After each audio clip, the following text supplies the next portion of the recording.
Banki nkuru ya Republika y'u Burundi iheruka gushira ku mugaragaro ubuhinga Burundi Pay, ubuhinga novuga yuko ibanki nkuru yasizeho kugira ngo yorohereze abene gihugu bahanahana amafaranga canke barihana canke bariha ibidandazo canke ama service vyoroshe. Rero iyo Burundi Pay novuga yuko ari ubuhinga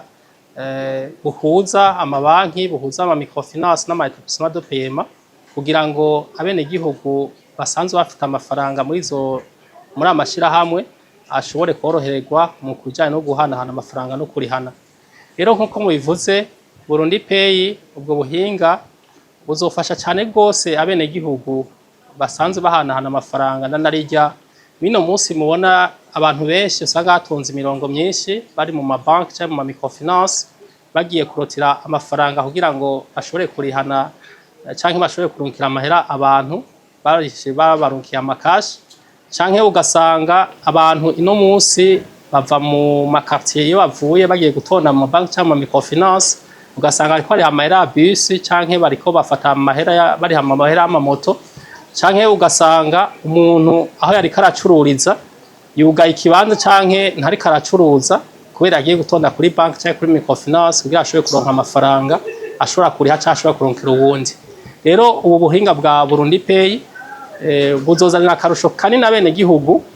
cyane cyane mu bijanye no koroherwa mu kurihana vyoroshe cyangwa guhanahana amafaranga vyoroshe kandi bitume n'abantu bahurumbira kubika amafaranga mu mabanki no mu microfinance ndetse no mu établissement de paiement bareke kubika amafaranga muhira canke bareke kubandanya bagenana amakashe kare bahora babikoresha bahora babika amakashe mu muhira canke ahandi hantu ugasanga na kenshi amafaranga agira ingora cyagira ibisita gasha cyangwa ugasanga yavunze canke yahiye ariko amafaranga yawe yabitse muri telefone yawe cyo kabika muri banki cyangwa microfinance yawe ivyo bizotuma abantu by'ukuri boroherwa kuko ubuhinga bwa Burundi Pay n'ubuhinga umuntu abukoresheje bunyaruka kandi bworoshe gukoresha kandi by'ukuri bukingiwe kuko bwasizeho banki nkuru ya Republika y'u Burundi hisunzwe amategeko mpuzamakungu ajyanye no kurihana no guhanahana amafaranga. Ubuhinga banki nkuru y'igihugu yasizeho buhuza amabanki ama microfinance n'ama établissement de paiement yose ni itegeko kubujamo kubera ubishaka ariko ishirahamwe ryose ryemerewe gukorera ku mugaragaro ni banki nkuru ya Republika y'u Burundi itegereza kwinjira muri ubwo buhinga bwa Burundi Pay. Rero nkuko muri ko murabivuga gushika no munsi amabanki ane anovuga nk'ibanki Bankobu, IBB, Finibank na BCAB ziramaze kwinjira muri ubwo buhinga bwa Burundi Pay. Nuvuga ko abakiriya bayo mabanki canke abandi bose bifuza gukorana n'amabanki bashobora gukoresha ubwo buhinga vyorosha atakibazo. Ariko n'ayandi mabanki nayo nyene ari ngaha mu Burundi ariko arakora canke akashiraho ibikenewe vyose kugira ngo ashobore korohereza abakiriya babo kugira ngo bashobore kurihana vyoroshe canke guhanahana amafaranga vyoroshe. Rero nibaza yuko mu minsi ya vuba nayo yandi asigaye azoheje gushiraho ubwo buhinga kugira ngo yorohereza bene igihugu bashaka guhanahana amahera cyangwa kurihana. Hama mu gisata c'ama microfinance naco nyene ama microfinance ashika 8 nayo nyene aramaze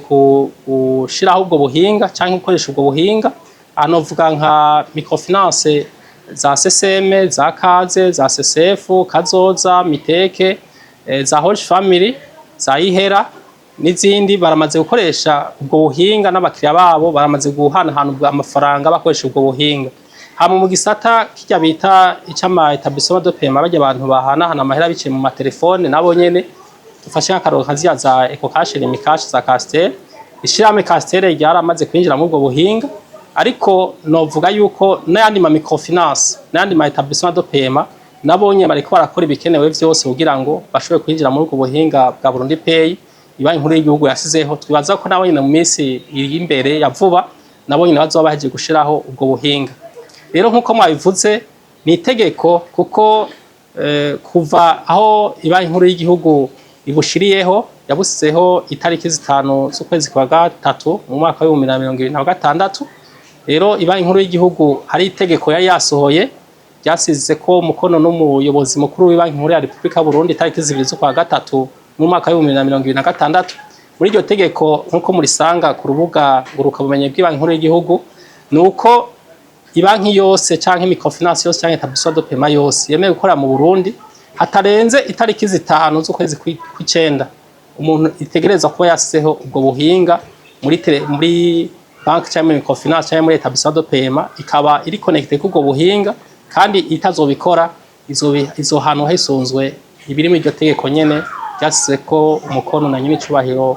cyangwa nyakubahwa arongoye banki nkuru ya Repubulika y'u Burundi. Kugira ngo ushobore gukoresha ubwo buhinga bwa Burundi Pay bisaba yuko umuntu wese canke umurundi wese canke umunyamahanga wese aba mu Burundi yegera ishirahamwe asanzwe afisemo konti, hanyuma ukabegera ukababaza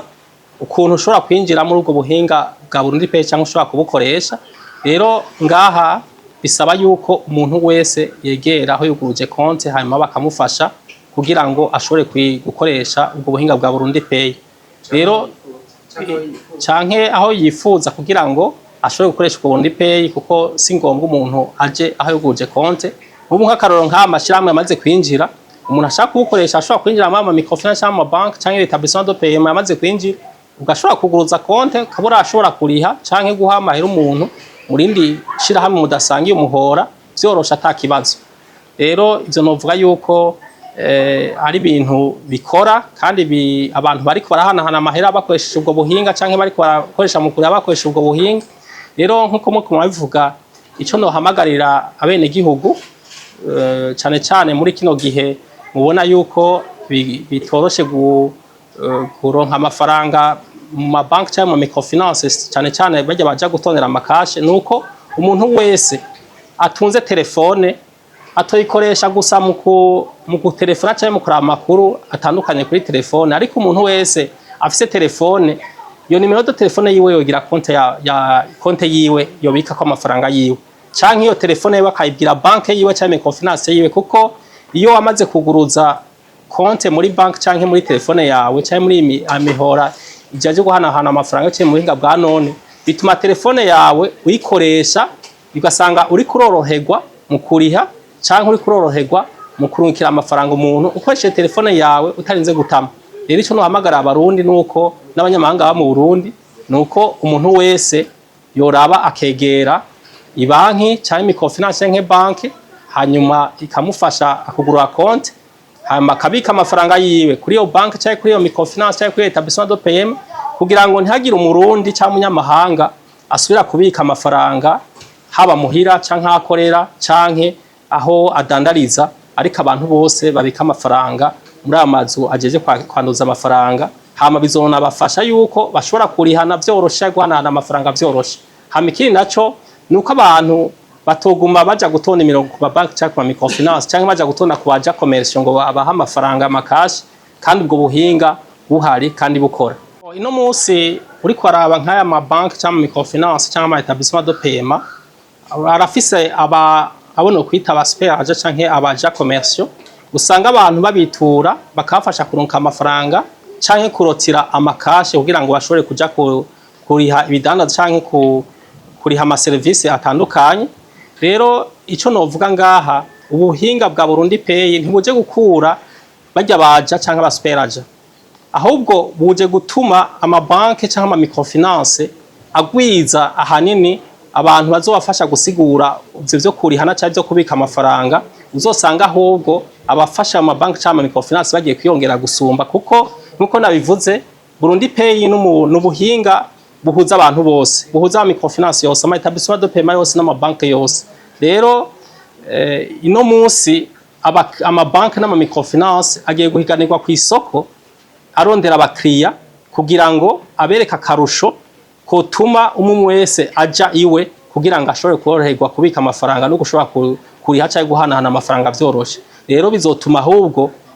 bituma ayo mashirahamwe arondera abantu benshi babafasha kugira ngo bamenyekanisha ubwo buhinga bwa Burundi Pay cyangwa bamenyekanisha n'ubuhinga basanze bakoresha bashobore no kuronka abakiriya benshi, kuko ubu banki cyangwa microfinance zigiye kuja ku rugero rushasha rwo gushobora gukoresha ubuhinga bwa none gushobora koreza bene gihugu kugira ngo bave muri ubuhinga bwa kera umenga abantu bateza kuronka kashi bateza kuba batunze kashi kugira ngo bashobore guhanahana amahera cyangwa kurihana amafaranga ntarenze yo guhanahana.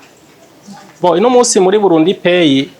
novuga yuko ibanki nkuru y'igihugu yasizeho ico no kwita urugero ntarengwa kuri yurungitse amahera rimwe gusa, ariko amahera yose ushobora kurunka yose arashobora kugenda ukoresheje Burundi Pay. Anovuga nk'akarorero nk'abantu baja kugura nk'ibidandazwa canke baja kugura ibintu cyabari hama service haba mu makomine mu ntara canke mu mabutike canke mu magazi canke mu alimentation, hari gihe bagenda ugasanga bakubwiye yuko urishe dufate nka banko ino canke hari imikashi canke cash, ugasanga bakugira ngo nturenze umuriyoni canke urenze miliyoni 2 canke miliyoni 3. Ariko ubuhinga bwa Burundi Pay amafaranga ava kuri konti yawe akaja kuri konti y'uwundi muntu, aho urashobora kurungika amahera urishe rimwe ashobora kugenda miliyoni 50. Ariko ushaka kuriha arenga